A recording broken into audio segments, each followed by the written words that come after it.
Mga kabalitaan, naganap na po ang pagtatapos 2026 ng Patnobel Academy at Mother Teresa Colegio de Noveleta sa Rosario, Cavite. Ilang mga mag-aaral sa Patnobel Academy at Mother Teresa Colegio de Noveleta ang dumalo sa recognition at graduation kaninang umaga.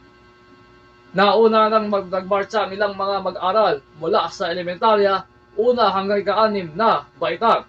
Hindi rin nagpapahuli ang ilan pa mga mag-aaral ng junior high mula ika-7 hanggang ika-9 na baitang at mga grade 11. Kabilang sa mga nabigyan ng parangal ang iilan sa mga opisyal ng SSG, love officer at iba pa.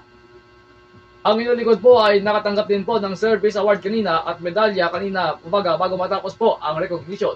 Sa pagpatak ng tanghali, sumunod na rin ang ilan pa mga gagraduate na junior high at senior high sa pamamagitan ng commencement exercises na isinagawa ng dalawang paaralan. Kabilang sa mga nakagraduate ay ang presidente ng Supreme Student Government ng Mother Teresa Colegio de Noveleta, si Allen Pandolina.